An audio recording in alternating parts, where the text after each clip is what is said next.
La salma verrà viceversa sottoposta ad autopsia, perché abbiamo fatto istanza al pubblico ministero. Ringraziamo molto il pubblico ministero, è stato molto sensibile e disponibile. A parlare è Ennio Carta, fratello di Stefano, trovato senza vita la mattina dell'11 aprile nelle acque del Rio San Girolamo a Venezia. L'uomo, 37 anni, che lavorava in un hotel del centro storico veneziano, la sera prima della tragedia aveva cenato con degli amici, poi si erano salutati.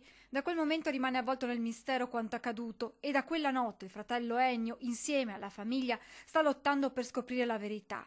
Ha creato una pagina Facebook dedicata a Stefano per mantenere sempre viva l'attenzione. Al momento sul corpo della vittima era stata eseguita solo un'ispezione cadaverica. La famiglia, che ha nominato un proprio perito, è convinta che l'autopsia possa fornire elementi importanti per le indagini, nonostante il dolore si aggiunga ad altro dolore. È veramente una cosa dolorosa anche quella dell'autopsia. Per me, nella mia famiglia, noi siamo carne e sangue di Stefano.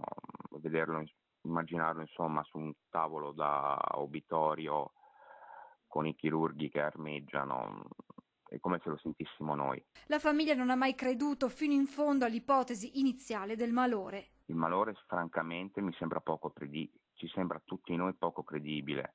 Mio padre, il padre mio di Stefano, è stato per tanti anni medico all'Umberto I di Mestre, per cui siamo sempre stati controllati da quando eravamo bambini. Stefano, invece, potrebbe essere stato vittima di qualche malintenzionato. Stefano sapeva nuotare molto bene, ha fatto tanti anni in piscina, abbiamo una piccola casa al mare, però aveva un problema al piede. Se qualcuno ipoteticamente fosse accaduto qualcosa, questo non lo so, sono indagini di polizia, però se gli fosse accaduto qualcosa non sarebbe potuto scappare. Ennio Carta fa sua una frase pronunciata da Otello Montanari a proposito della morte di Pierpaolo Pasolini. Chissà, parli. Può aver visto o sentito qualcosa, lo preghiamo con tutto il cuore, di una famiglia distrutta, contatti la polizia.